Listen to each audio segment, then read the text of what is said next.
to get through now. Apologize for the difficulties, everyone. DJ Sherwood with Carfax. Thank you. All right, thank you, guys, and it's just a privilege to be able to speak to you together. I thank you, Honoring Marketing, for having me on, and it's also a privilege to be partnered up with Steve today from First Look. So the topic I'm going to be discussing this morning for some of you and this afternoon for others of you is how to sell a car, or building some consumer confidence in selling a car with an accident or damage that's been reported.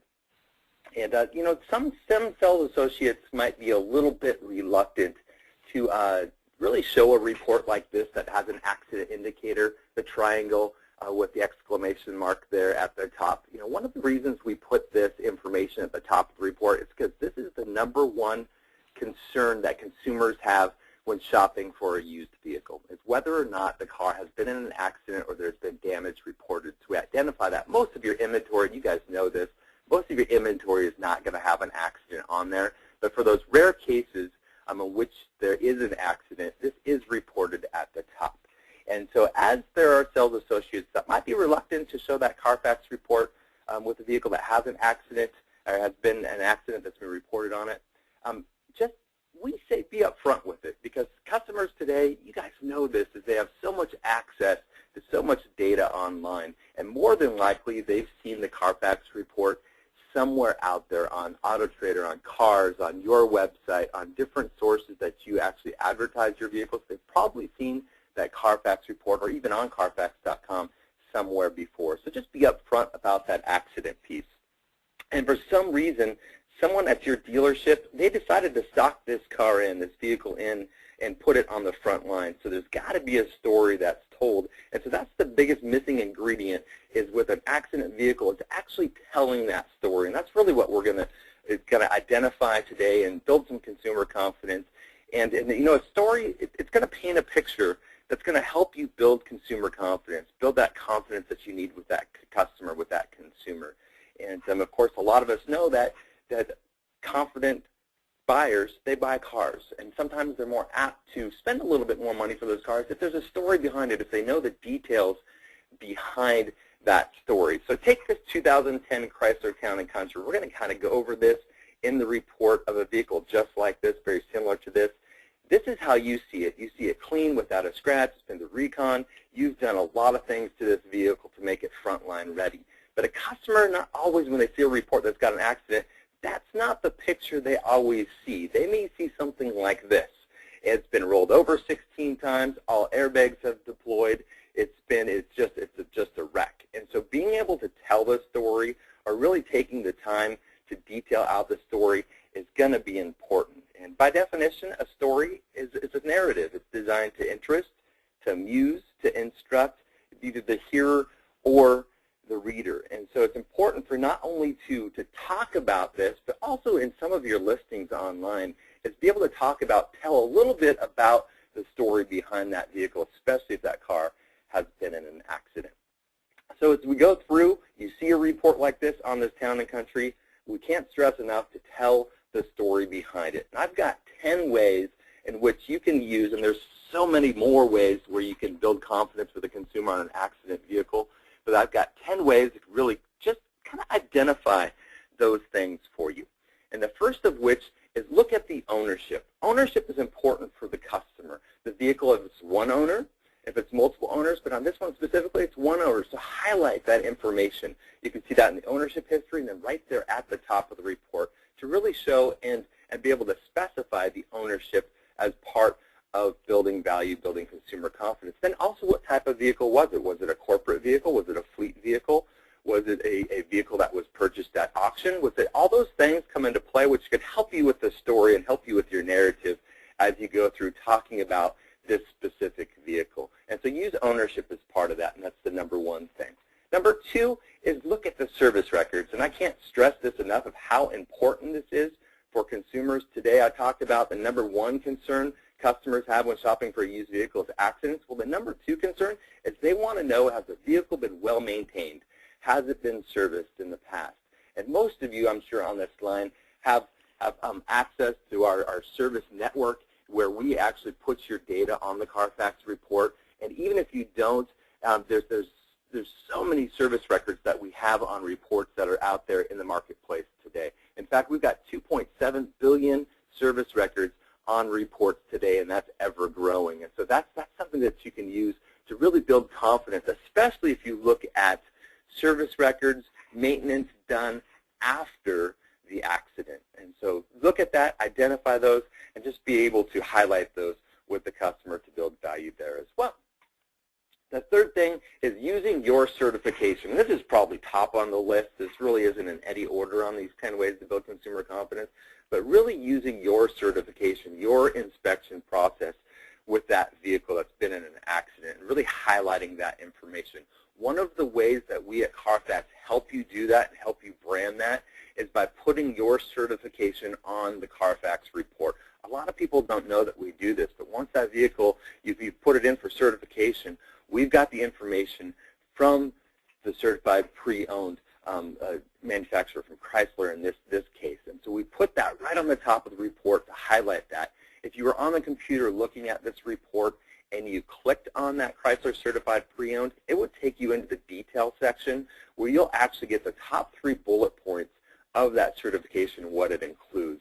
And so it just shows the customer that this vehicle has been through this certification, through this inspection process. This is going to really help you in your narrative by really building that story with the customer on your certification, and really take them off of the report and really the details on it and back onto that car, which is one of our goals that we want to accomplish. So if you're going through a little bit more of the story, there's some other things that you can identify on the report that some people don't know that's there on the report. One's the timestamp. Well, what's this timestamp? On every single report, you have a disclaimer of when Carfax was pulled to the second. So as soon as you pull that Carfax report to the second, that's the information that you have on that vehicle. Making sure that you run a fresh report on this vehicle and giving it to the customer is vital here, and being able to show them that, look, this vehicle has been in an accident. This is all the information we have on this vehicle. That could really help you on branded title issues. If a customer's like, well, if this was such a bad accident that there's a branded title stuck out there somewhere, I mean, would it be showing? When did you run this report? This will identify it by giving you third-party information with that timestamp to the second of when you ran that report. And that's found on accident vehicles right underneath the top header of our report, and then also in our glossary section of the report where it talks about accidents and where we get that data. It will also be there as well. A lot of people in finance, as a best practice, are actually taking this and having a customer either initial or sign off on the report right near that timestamp that shows this is the information we had at this dealership at this time when we ran this report or when we sold this vehicle, and doing that part in finance. I would say go a step further outside of an accident car and have customers either initial or sign off on the report, whether it's a clean, one owner, 15 service records, never been in an accident, and then actually have a customer sign off on every single report as a best practice as well. So there's that on the timestamp. The number 5 is using our buyback guarantee to help you build confidence. On the buyback guarantee, it's found in a couple sections. On the left-hand side of the report on the computer, you'll see what we call our consumer information pack. You'll see a tool there where you can actually view the certificate like it looks like on your screen here and print that out for the customer, or you can go to the title history section. This is where I would prefer to go if I'm walking a customer through and telling the story behind it, because what you'll see here on the guarantee, it tells you word for word what the buyback guarantee covers, and then it gives you definitions, each one here in blue. This is actually a hyperlink to a definition, which you see here on salvage title. It gives you a definition of what each one of those branded titles in the title history section will show and not be able to identify with. So use that portion to really help you on that buyback guarantee and being able to just give a little bit of mental ownership with the customer and just, again, more confidence in their buying decision, because they know that this vehicle is covered. At Carfax, we'll buy this vehicle back if one of these major problems were not reported on a Carfax report, but reported to a DMV. Moving right along, the number 6 area is the additional history. In the additional history, this is important, and a lot of people miss this on the report because they see all these green check marks, okay, that's checked off. But using this specifically on an accident vehicle is going to be important for you, because the first thing as we looked at the image of the rolled over vehicle was probably structural damage, airbags had to have deployed, it's been in an accident. Well, this is going to show you that although this has been reported as an accident vehicle, on airbag deployment, no airbag deployment was reported to Carfax. On structural damage, no structural damage was reported to Carfax, a total loss. And so you've got all the information in the additional history. So if you don't have a lot of detail in the detail history, which we'll go over in just a minute, then this is an area that you can go back to if a customer asks about, especially airbag and structural, because those are the big hot items that they see on TV, on different news reports that are out there. And so that will give them a little bit more information and help you with your narrative there as well. The number 7 area is going into that detailed history.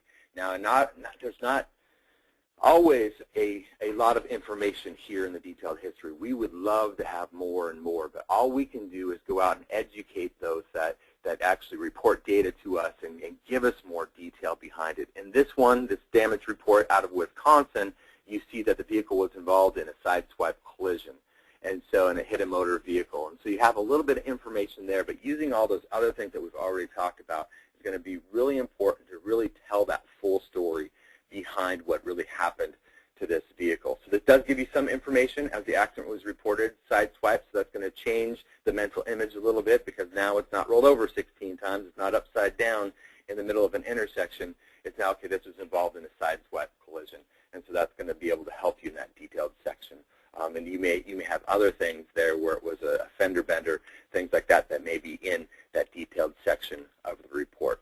And another area to look at is the date of the accident that occurred as well. And so looking at that is going to be important. In this case, it was in April of 2012, so a little bit over a year ago, and the customer kept the vehicle for another year on the road. You may have an accident that occurred in 2005, depending on what year the vehicle is.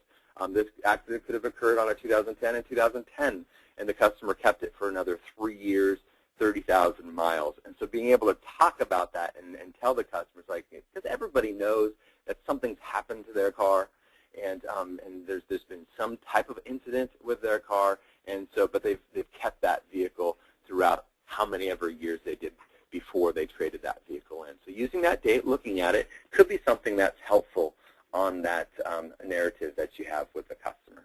The number 9 area is the severity of the accident. And this is something fairly new to Carfax. Again, we go out there and we try to get as much detail out of those that are reporting data to us.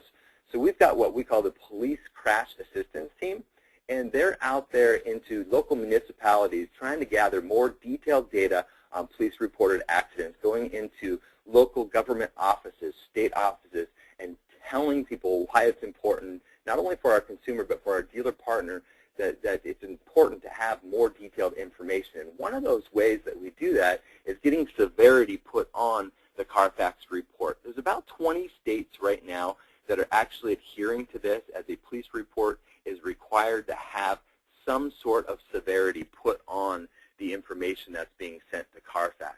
So in this case, you see moderate damage. Okay, well, what does moderate damage mean?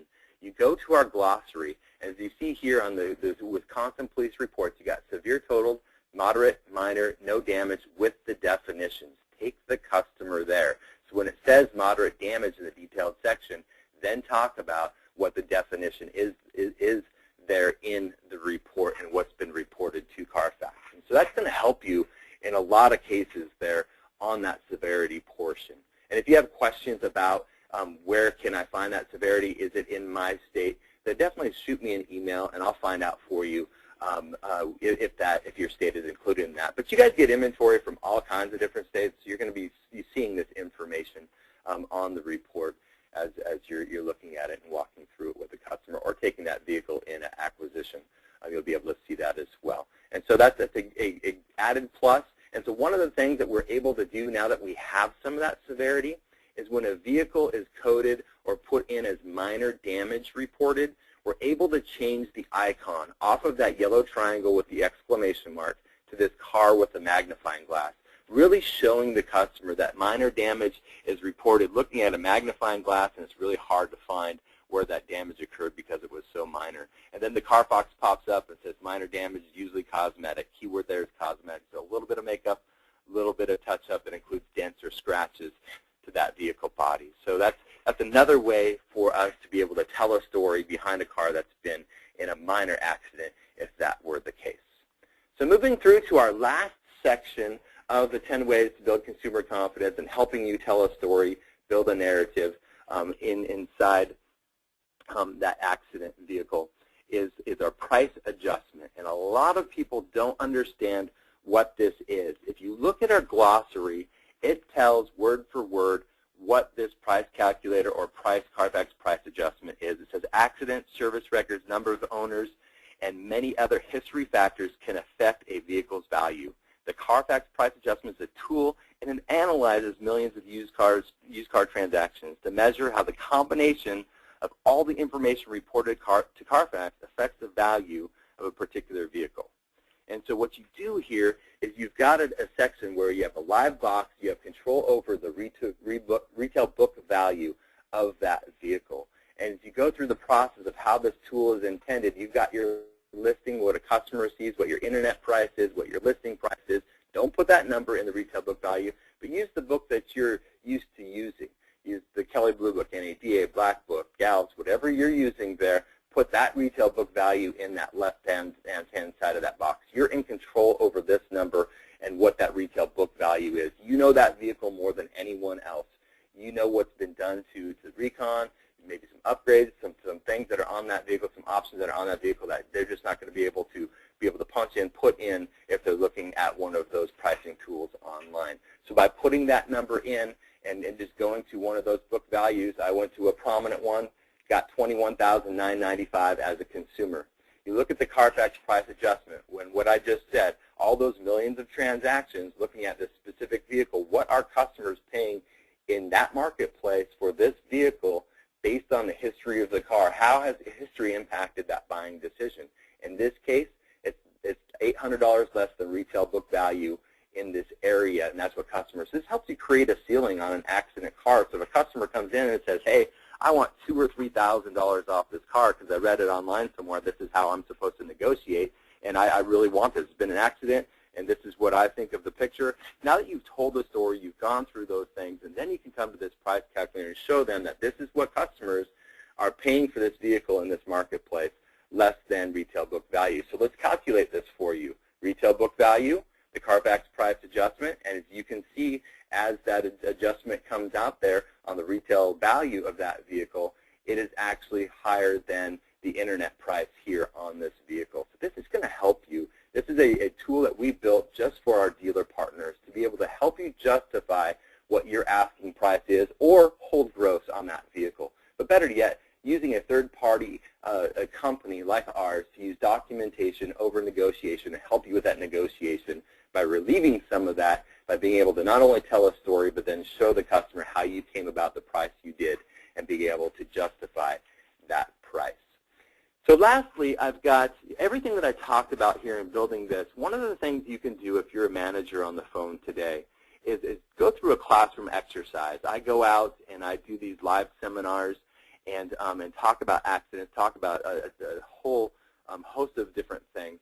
But in one of the things that I do, because this is such a hot topic on these accident cars, is taking a report out of the inventory of the dealership. So you could take a report out of a Carfax report out of one of your vehicles in your inventory that has an accident on there, and then actually give this to every single person in the room, every single sales associate, and then have them go through it, take 2 minutes, do a little contest, do a little giveaway or something like that, and then have them go through the report and see who could find the most positive things out of that report and pull those out of there outside of the accident. And I'm telling you, it's amazing how that will build confidence in your sales associates. So when they're confident, then better yet, the consumer, the customer out there is going to be confident because they believe in this car. They now know the story behind it. Even in a 2-minute exercise, by them pulling out some of the things that we talked about and even more out of that report, it's going to train them and show them how to see some of these things and see these things instantly that are going to help them tell a story, build that narrative to help them sell that car. And so that's just something you could do. You could also do a role play where you give 2 volunteers a Carfax report that has an accident on it, send them out of the room, come back in 10 minutes, and actually tell this story as a role play as the audience audience is the customer, the other sales associates, and they're actually selling them this vehicle with an accident on it and pulling out a lot of those positive things as well. So a couple of creative ideas that you could do in some of your sales meetings to help you there. We can also facilitate some of those if you'd like to. We've got account managers throughout the United States that could actually come in and do something like that for you on a Friday morning, Thursday morning, Monday morning, whenever you have your sales meetings. And so just let us know if that's something that you'd like to do. We have live seminars, all kinds of things to help support you as our Carfax Advantage dealers that are out there. That's all I have. I'm going to throw this back over to Nick for a Q&A time and answer any questions that you guys might have. Again, I thank you guys for being here, for taking the time out of a busy day to listen to this. Thank you, DJ, for the excellent presentation. And again, I apologize to everyone for the audio issues we had at the top of the webinar. We've seemed to solve those problems. Again, if you have any questions for DJ Sherwood of Carfax, please use the questions box on the GoToWebinar control panel. And first question for you, DJ, is in talking with dealers, when has been what's worked for dealers? When has been a good time to highlight the positive elements of the Carfax report? Is it out on the lot? Is it in the showroom? When has been a good time to go over all of this great information with the potential buyer? You know, I've seen it several different ways, and we have so many different mobile applications that could be used on an iPad, an Android, an iPhone, and a lot of times that discussion can be done out on the lot with the customer. But there are also some that like to bring the customer back in, sit them at the desk, go to the manager, pull up the Carfax report. I always say be up front with it. My goal is when I come in and do training is one of the things I say is point out the main things that the customer wants to know. The three things are accident, service, ownership. Point those things out. Get off the Carfax report and back onto the car. And that's really what we want to see is we're a great tool. But we just want to be just that, is be that tool and help them. So there's a couple different ways. It just really depends on the dealership and kind of their culture and what they do. But that's what I'm finding out is using the mobile applications, if not, bringing the customer back in, going over those highlights. And on an accident car, you're going to want to tell a little bit more of a story because just like we went through and be able to really eliminate those crazy mental images the customer has. A good question. Hope I answered it. Absolutely. Another question from a dealer, DJ. They come from Canada and wondering what products Carfax offers for Canadian used vehicles and Canadian dealers. We do have some. We have a lot of data that's coming out through Canada and into Canada. And so that's something that you'll want to email me on. Hopefully my email address will be up there. Or just get a hold of Carfax to get more of the specific locations within Canada. I don't go into Canada, but we do have a presence there, and so there's a lot of availability of some data that we can receive. So there is Carfax in Canada. So yeah, if you want more information on that, please shoot me an email, and I'll get you in touch with the right person. And dealer questions are coming in for DJ Sherwood of Carfax. You highlighted the timestamp element of the Carfax report, and a dealer is wondering if you can order a report from a specific date and time, and also if could go over again how you arrive at the value dollar amounts stemming from the accident report. Sure. To answer the first question on the timestamp, yes, you can. If you need to, if you're in some litigation or something there and you want to know when did we actually run this report the first time at acquisition, where is that, we have that information. That's something your account manager can definitely get you through our research team, and so we can get you that information if that's the case. On the timestamp portion, it's when you run the report, so it's going to be fresh. So as soon as you run that report through whatever avenue you use, like a first look, then you'll be able to actually see the timestamp for when you ran that report. On the other side, what was the second part of that question? On the accidents, the price calculator. On the price calculator, it's not just an arbitrary number on an accident. Now, I pulled one out that showed a negative number, a negative 800 on that town and country. And that was because that's what customer behavior was in that marketplace on that specific vehicle as we looked at all the transactions that happened. And so you could have, let's say, a Honda Accord, a 2011 Honda Accord that's been in an accident. It is one owner, has some service records. You may see a positive $500 on there just because that's a hot car in your marketplace, and customers are paying more than retail book value for that vehicle, even though it's been in an accident. And so it's just a number based on consumer behavior. So there are times it just doesn't make sense, and most of the time it's going to make sense, but there are times it doesn't make sense because it's customers. It's what they're willing to pay for that car at that given time. And so it's not just, we don't have a formula that says, okay, it's been an accident, we're going to take $500 off. That's not how that works. It's really based off of acquisitions, tax, title, license, out the door, what customers are paying for, then looking at the history and how that's changed their buying decision, if it has. Excellent. He's DJ Sherwood, the Process Improvement Manager at Carfax. Moving on to the next presenter in today's session, he's Steve Miner, the Director of Product Marketing at First Look, and his presentation today is Retail Performance Management, the 4 keys that separate the best of the best. Steve Miner, thank you so much for joining us today. The webinar floor is now yours.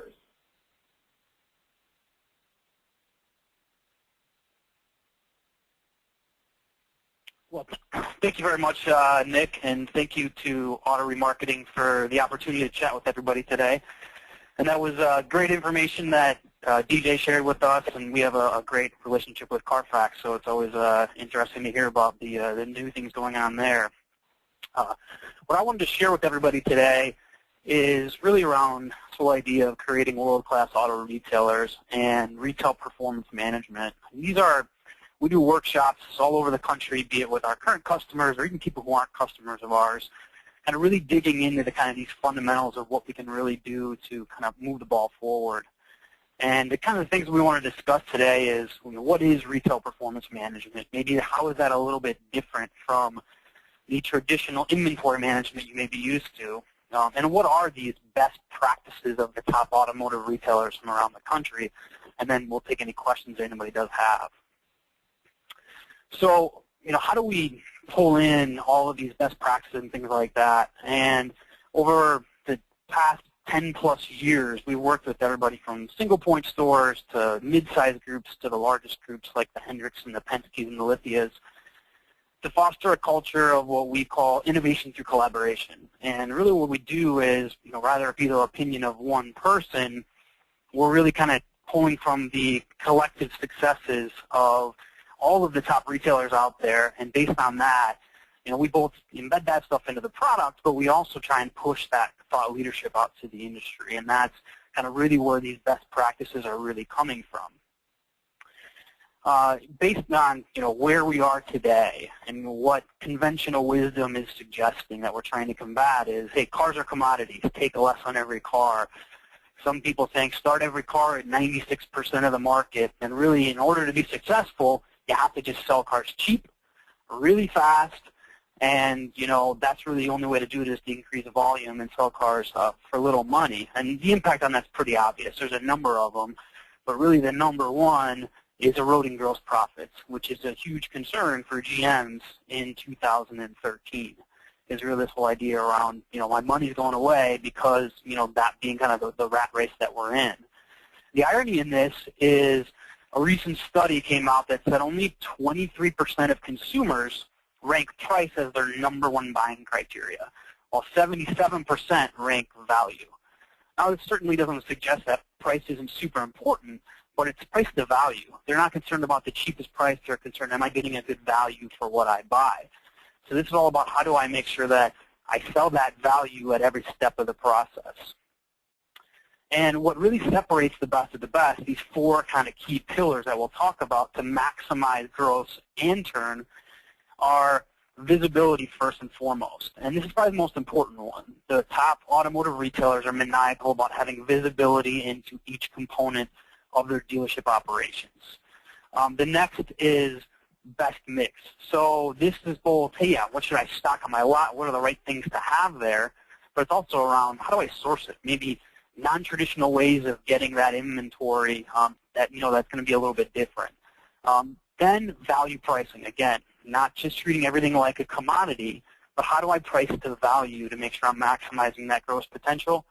And then finally, online merchandising. This is more important than ever. Everybody's on the internet now. This is the way our business has gone. What do I do to set myself apart when it comes to how I merchandise online? And these are the 4 critical areas that we'll talk about today. In order to be able to achieve that, and really in order to be able to get that visibility, it starts with retail market intelligence. We like to pride ourselves on having the most retail market intelligence out there, and that's everything from the books to auction data, Carfax information. We feel very strongly that having dealership sales information is critical. Each dealership has a unique identity, has things that make them tick differently from the guy next door or down the street, and knowing that, having that data is important. Then obviously market data, all the stuff from across the web on what's going on, my market area is very important, market day supply. And all this, what it ends up giving me is a full combination of your dealership DNA based off of that history, and then the market DNA based on all the factors affecting the market. And those two allow you to have the visibility and then be able to make the corrections to meet your goals. So to kind of talk about one of the first kind of key pillars here is visibility. And when it comes to visibility, there's 3 key areas to focus in on. And the first is at the group level. And at the group level, this is about having deep visibility into performance and opportunities, but also to benchmark across all the stores. For example, we allow all of our customers to benchmark against each store to see, all right, who's performing really well and who maybe is underperforming, so that they can sponge off the guys at the top, and what can we do to kind of move everybody up the ladder. At the store level, what does your unique store need to do to improve? What action items do you need to take to meet your goals? And then online, which we'll talk about later in the presentation, is, well, yeah, how much activity and actions am I getting online, but also how are my sites performing for me? Am I getting a return on my investment? You spend a lot of money online, is it performing for you in the way that you want it to? So at the store level, when it comes to visibility, we refer to these as retail inventory performance analyses, and we provide these to all the customers that we have. And the 3 key metrics inside of here that the best of the best are really focusing on are sweet spot sales, age wholesale give back, and retail sales efficiency. There's a million numbers in a dealership that you can look at, on a daily basis. But focusing on these 3 really gives you a leg up and really kind of encompasses everything that you're trying to accomplish inside of your used car operations. So we'll give one of these analyses a look at a 6-month snapshot of time, for example. That's what this is. This is a real example from a customer and how many retail inventory units they've sold and how much gross they make, but then kind of blanket all of these out and say, all right, how much profit are you giving back? Because, when you have a failed retail piece that you sell at auction, obviously typically you're losing a significant amount of money there. And not to say that no vehicles are ever going to wind up there, but the top performers benchmark here is 10%. Never more than 10% falls outside and goes into that window, so that we can limit that give back. Next is sweet spot sales, which we refer to as cars that sell between days 0 and 30. Well, that's where you make the most gross, right? When a vehicle's fresh in inventory, the top performers are ticking consistently at about 65% there. And probably the biggest number of the 3, because it encompasses the other 2, is retail sales efficiency. And this is about what percentage of my inventory sells between day 0 and day 60. And the more retail sales efficient you are, the more that it means to your bottom line. And the top performers here are hitting at about 85%. And that's really kind of the crux of kind of where you focus in on and dive into. And this is something that in our application you can pull out every single day, and we also do deep dives on this monthly, quarterly, however often the dealership really wants to dig into this. And we're able to, cut out the difference between trades and purchases to really kind of key in on, where is the area that we need to focus on first. And from that, we'll say, all right, well, what do we call the move to the left potential? So if I'm able to achieve that and move my inventory to the left, what does that mean to the bottom line? In this example, it means $1.1 million in gross. Well, yeah, that's a perfect world if I'm able to do that. I always say, well, if you don't like that, cut it in half. What would $500,000 mean to you? Or cut that in half. Who wouldn't want another $250,000 to their bottom line as far as gross profit is concerned? Now, you say, all right, well, sure, I get that. if I sell cars, sooner, they have more growth, so I'm going to make more money. But it's not really about just that. It's about being efficient, being smarter with how you do this. It's not just about selling cars faster and cheaper. This is an example of a First Lick customer, and this isn't to show, hey, look how great First Lick did for them. It's just a real live example of retail sales efficiency at work. This dealership sold 130 cars a month. They were about 59% of their inventory retailing under 60 days. But you flash forward and you look at how they were doing in a 6-month period after that. Now they are selling actually a few less cars per month, but their gross profit, if you see there, increased to $838,000 from $670. Well, how did they do this? They did this by increasing their retail sales efficiency by 18%. And what they focused hard on is, all right, how do I acquire more inventory from the appraisal lane? That's our opportunity area. And so they were able to, move that ball forward and move that needle forward by not by selling a ton more cars, which, typically does actually happen when you do this, but actually just by being more efficient with how they retail. Here's an example of some of the reporting that we give in the application, right? At a group level, for example, these are numbers that we see as critical to be looking at all the time. So we'll allow a dealership to benchmark, or a group to benchmark, a group level executive to see all the stores in rank order, how they fall in here from a front-end gross profit perspective and any kind of a time period that they want to look at, so that they know at any one given time how their stores are performing. From there, this data gleans a lot of information, and it gets into, all right, what about best mix, and what does that mean? We believe that fundamentally, it is critical to have store DNA and market DNA be a part of your stocking strategy. That means knowing your top sellers, your fastest sellers, your most profitable vehicles, and what the supply to have of your core is, and not just what's on your dealership sign, but also vehicles that just sell well for you. You may be a Honda dealership that, for whatever you sell Toyota Camrys, great, because it's a great flip car for your Accords. So knowing that information is critical for you. And from there, you stock the best performing cars for you and make sure you have the right amounts of them. And then you plug the gaps and then you grow with the market performers. So that's really kind of the critical area there. And focusing on then, after you've identified what to have, low mile per year cars, under 10,000 miles per year, which are faster selling, higher grossing cars. And another thing that a lot of kind of these more progressive thinkers are doing is setting different margin targets depending on the type of car. I can't expect to make the same amount on a car I buy at auction, and I fought with 50 other guys, and I paid a buy fee and a transport fee, as that car I'm taking in through the appraisal line. So, I can't expect to make $2,500 on both, but, setting different margin targets depending on the type of car that I do have. So when it comes to, all right, I've identified what to have, what are the unique ways to acquire it? Outside of the traditional auction type sources, there's lots of them, right? There's We Buy Car programs, Service Lane, there's Craigslist. There's lots of different ways to do this. To talk about a couple of them, if you're a part of a group, do you leverage the power of the group? There is a strategic advantage there.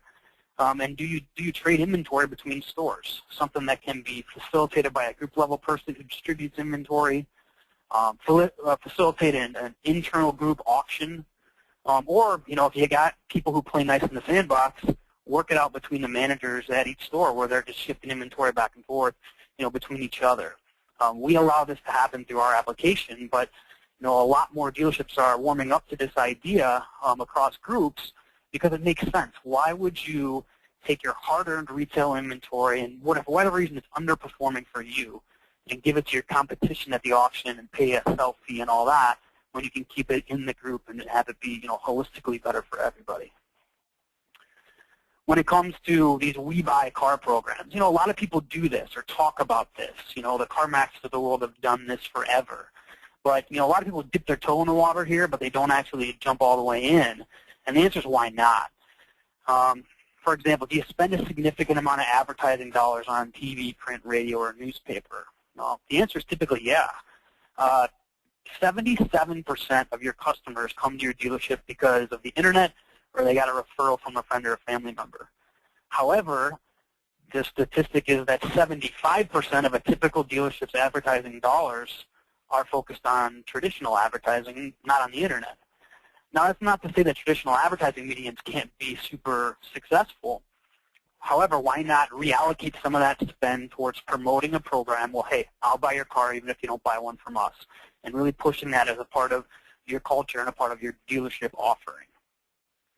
And some of the key elements that our customers are seeing around this is, hey, you have to present the best offer up front. You know, a professional offer sheet that you hand that shows transparency, that you really believe in what you're doing. You have to pay the salespeople, say, a flat rate per car. There's got to be an incentive for them to want to work with that customer. And probably one of the most important ones here is maintain the mentality that you'll buy anything.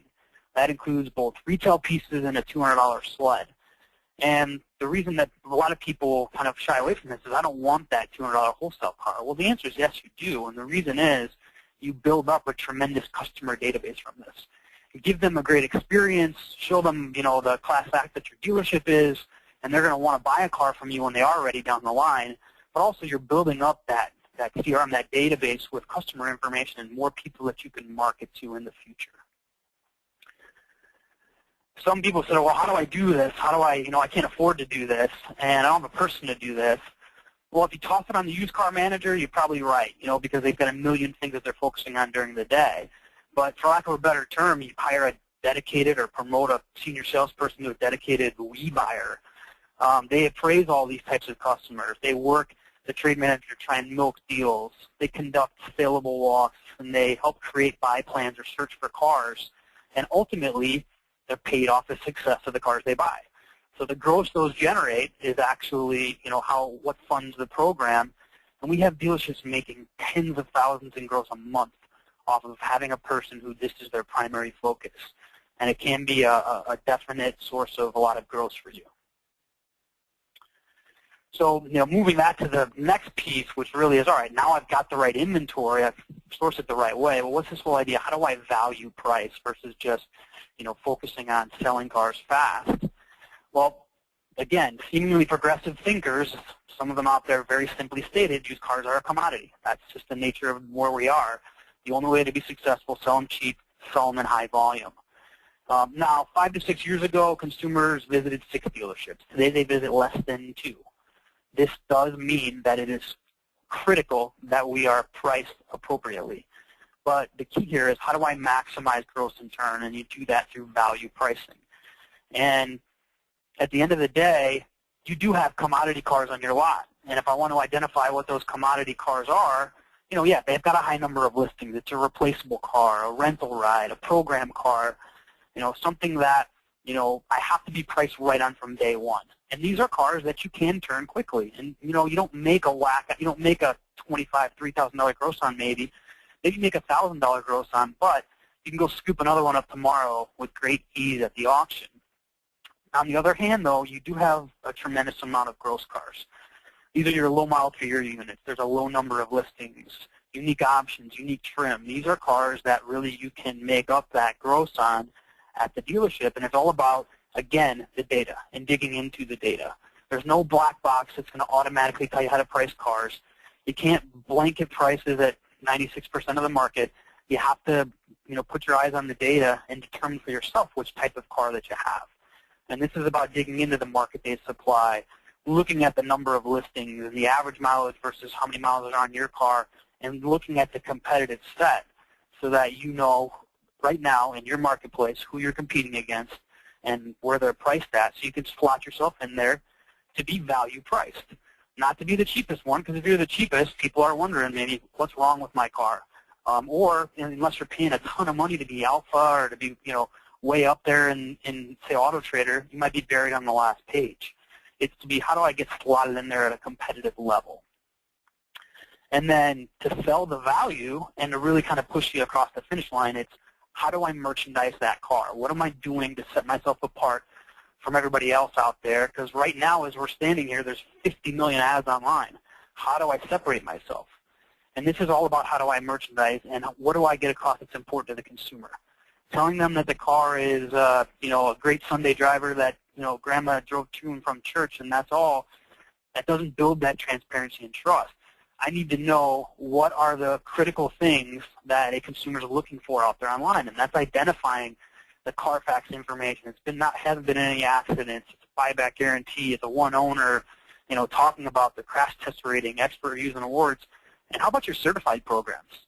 What percentage of your customers do you think know at all what they get out of a certified program until they step foot in the dealership? And hopefully my sales guy does a good job then. Well, you know, if you're not explaining it to them online, they have no idea why that certified car is maybe $500 more than the non-certified one. You need to get that across to them in the way you describe the vehicle. So once you pull that information, you need to hit these key questions. How does the vehicle fit their needs? A family buyer, a luxury buyer, they're different. So I need to describe the vehicle differently depending on the audience I'm trying to attract. Limit their buying risk. Talk about it being a one owner. Talk about it, the CPO benefits, what you did to it in service. Get that across in how you describe that online. And then, you know, is it a good deal? So your price versus KVB or NADA or one of those third-party valuation tools to really get that price component across. And then, you know, differentiate the car and your store. Talk about the key equipment. Talk about those things, but brag about your dealership. What guarantees do you offer? How long have you been in business? What things make you a great place to buy from? Now, in our application, we actually pool all that information from across the web and pull it into our system. So we do the heavy lifting for you so that you do answer these questions. Is it the right car for me? Am I buying a lemon? Is it a fair price? Allow that information to come in, and then you to add your personal touches kind of where you see fit. But that really kind of allows you to get that leg up so that when you're out here on, say, Auto Trader, for example, and I'm on a listings page of 25 other dealerships, all right, you know, what is going to make me stand out? And it's going to be by hitting these different elements in your preview that entices them to go ahead and click in, you know, talking about, hey, this thing is certified, and it's a one owner, and it's a local trade, and it's 1,200 below NADA, and really kind of hitting on a cold weather package, things that are really important to them when they've spent, you know, the average number of hours these days is 11.5 hours researching online. Well, show them, you know, that great information right there in your ad. And then when they do click in, you know, they get all of those critical components, the option packages, the certified pre-owned benefits, the Carfax highlights, and, you know, broken out in this type of a format allows them to skip areas that they're not interested in. If I don't really care about the, you know, additional key features, but I want to know about the dependability, I can jump right to that. Make it easily digestible for them so that, you know, they know, you know, exactly what they want to know about the car that's going to entice them to show up at your dealership. And then the last thing here is just when it comes to that online visibility like we talked about, I've done all these things, right? I've stocked it and I've priced it and I've merchandised it. How do I know what's going on online? And it's really by digging into the online performance analytics. And first off, there's how are my cars performing, right? We hear about these all the time. What's my click-through rate? What's my conversion rate? You know, we give that information to you. We'll say, hey, you know, what are your low-activity cars and what are your high-activity cars? You know, so that you know which cars to take action on. Do I need to reprice a car? You know, do I need to adjust an ad? What do I need to dig in on to see what's going on? But the thing that a lot of people don't focus on is how are the sites performing for me? The average dealership across the entire country says everything from the smallest ones to the biggest ones, about $7,500 a month on the internet in terms of spend. A lot of dealerships that we see spend way more than that, 15 grand, 20 grand a month. Well, the answer is, are you getting a return on that investment? Auto Trader's average revenue per dealership increased a lot in the last 5 years. Well, what does this all mean? It means that you're spending a lot of money to be there. Are you getting a return on the investment? And you really need to look and benchmark these. You know, what are the VDPs that I'm getting overall? These are those VDP impressions, people actually clicking in. How often are they clicking in your ads on each one of the sites, and which one is giving me the best bang for the buck? Then from there, it's, all right, based on what I spend there, how much is each one of those clicks costing me? How much is it costing me to get a click on those third-party sites, on my dealer website? How much is that costing me, you know, per each one that I'm getting? And then when it comes to leads, these are the trackable leads, right? You know, the time that they're clicking to email you or they're calling that 800 number, how much is each one of those costing me? And this is going to allow you to see which of those sites are giving you the best bang for that buck so that you know, all right, what do I need to do to improve my return on the investment on those sites? Is it the way that I'm advertising? You know, what's going on there so that I can key in and focus on what I can do next? And then finally is, how do people get to my websites? You guys all take tremendous pride in your own dealership website and what you put on there and the content and the things that you do. So how are people getting there? Is it just going directly to your site? Are they going to, SteveMinerChevrolet.com automatically? Are they clicking it into Google? Are they getting it from Bing? Are they getting there from AutoTrader or Cars? How are they arriving there? And so I know, really, what's attracting them to my own site. This is just an example of, how we do it. We'll roll up this data for you so that you have a analytical dashboard as kind of a way to manage this. Again, we offer this at the store or the group level so that, a group level person could see each store, or at a store level as a general manager, a used car manager, I can dig in and be able to identify this information so that I know, do I have cars that are online? Do I have low activity? How am I performing on each site? So you really know kind of where to go next. So just kind of in conclusion, again, these are kind of the 4 key pillars that the top automotive retailers are really hitting on. They're really focusing on visibility above all else. How do I have that detailed visibility into every aspect of my used car operations? From there, it's going to dictate what lever I pull to improve, whether it be what I stock, how I stock it, value pricing, or how I'm merchandising. That's really going to be kind of what enables you to kind of achieve your goals throughout the rest of the year. So that's all I have with that. My contact information is right there in case anybody wanted to reach out to me directly, but I'll turn it over to Nick in case there's any questions. Excellent presentation, Steve. A lot of great information there. And again, we are recording today's session, so need to circle back with the other managers at your store and to go over this information at your convenience. Keep watch of your inbox in the coming days for a message containing a link to today's recording. And Steve, just to circle back with some of the information you presented, you mentioned throughout the course of your presentation about how used car managers nowadays certainly have a lot on their plate. And with these 4 key pillars, how have you seen dealers maybe divvy up some of this responsibility to execute the plan and to make it successful for their store? How have they made that first step, perhaps? Yeah, I think that, it depends on the size of the store. For a much larger store, obviously, there's a bit more delegation. When you have maybe a smaller store, used car managers definitely the jack of all trades with how they do it. But I think, for example, when it comes to visibility, a general manager or a dealer principal maybe is going to look at, information differently than a used car manager. The used car manager really run the on-the-ground operations, and so they're going to look at different pieces. But, from there, when it comes to, the pricing elements and the best mix elements and things like that, a lot of that does fall on the used car manager to really kind of be the focal point that drives that. But like I said, when it comes to some of the, call it non-traditional stocking methods, it's really finding a person outside of that used car manager to do it. What we've seen is, it's great to kind of have that as an idea of something you're going to do. I'm going to, go outside of the auction to try and source these cars. But if it falls on a used car manager list with, the other 100 things going on during the course of the day, a lot of times it gets kind of pushed to the back burner. And so, really finding somebody who wants to take on more responsibility in the dealership, assistant used car manager, whatever the case may be, that you can delegate, be it maybe some of the searching for vehicles online or, actually running the We Buy program, doing some of the, or actually, focusing on the description element of this, that's, kind of a critical component of making sure that you're able to kind of achieve all of these things. And again, another dealer question here mentions the steps again to implement, but how long should a dealer allow the practices to be in place before making a good evaluation of what's working, what's not, what's worked for other stores, maybe depending on size of market that they're in, of how long they've waited to make an evaluation of the changes that they made, whether they're working or whether some more tweaking needs to be done? Sure.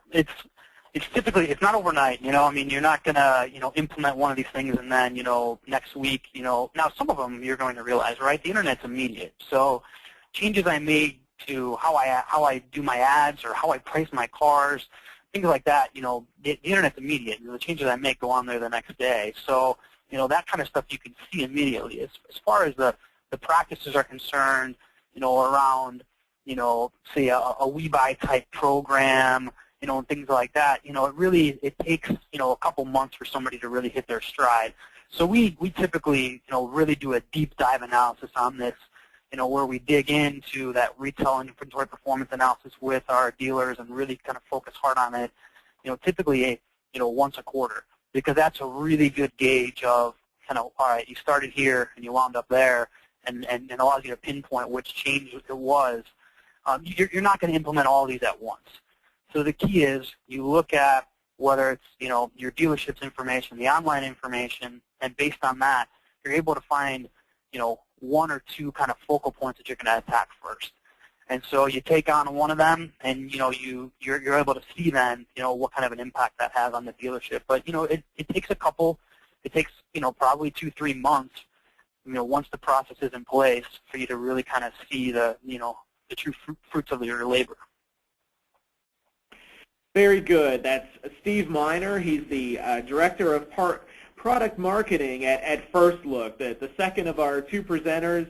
During today's Auto Remarketing Training Series webinar, we were also joined by DJ Sherwood, the Process Improvement Manager at Carfax. And just a reminder that we have recorded today's webinar, so if you need to circle back with your management team on the recommendations that have been shared today, keep watch of your inbox for a recorded session. But before we leave you today, we want to go over just a couple more elements from the POADA. First, the CarMark Certified program offered by the POADA.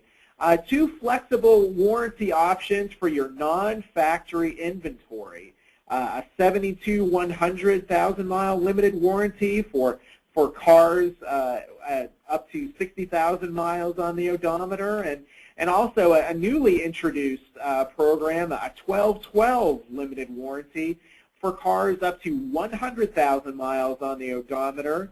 And these programs are available for current model plus 8 years. So that gives some extra flexibility to have a certified label on that piece of inventory to leverage the capability that each of our presenters highlighted today. And more information about the CarMark Certified Pre-Owned program is available at carmarkcertified.com, and you can email them directly at dealerinfo@carmarkcertified.com or by calling 800-628-4635. And complementary to the CarMark Certified program is also CarMark Auto Finance, a residual-based financing program for used inventory, process that can include monthly payments as much as 40% lower than conventional loans, with lower down payments and terms that can range from 24 to 72 months. So it's another avenue to get some financing for that a piece of used inventory. You can plug in some numbers at the CarMarkAutofinance.com demo that's on the homepage for the program, CarMarkAutofinance.com/demo. And more information can be had by sending an email to info@carmarkautofinance.com. Later this year, be sure to mark your calendars for the 2013 Used Car Week, a new addition to this year's event, which will be in San Diego, is the Subprime Forum, a new event that will go along with the mainstays of the events that will be going on during the week of November 4th through the 8th. The Certified Pre-Owned Forum, a special session for dealers to get the latest information on the certified pre-owned market, followed up by the new event that's been added this year, the Subprime Forum, special discussions about special finance and other elements of that particular financing segment. Another element that's gaining stride is the RE3 conference that focuses on remarketing of recovered vehicles. And finally, the long-standing part of Used Car Week, the National Remarketing Conference. Some of the leaders in the remarketing world all gather for that annual event, and you'll definitely want to be a part of that in November in San Diego. Again, if you'd like more information about the POADA, be sure to contact the Managing Director, Bill Zedice. He can be reached at 800-608-7500, extension 117, or go to the website, poada.biz. And finally, if you're not already a subscriber to Auto Remarketing publications, we invite you to visit autoremarketing.com and sign up for the free subscriptions to our daily e-newsletters that come out multiple times per week, focused on certified pre-owns and remarketing and other elements to help your pre-owned business and all the up-to-date information that you need. Later this year, this will be the first of our auto remarketing training series. Mark your calendars for our next sessions coming up in July, October, as well as December. So some of the top trainers in the industry will be joining us on those dates to help your store turn used inventory faster, more gross, and more efficiencies within each element of your used department. So again, thank you so much for joining us. For DJ Sherwood of Carfax and Steve Miner from First Look, I'm Nick Zulovich along with Krista Lupin. Thank you so much for joining us today, and look forward to speaking with you again.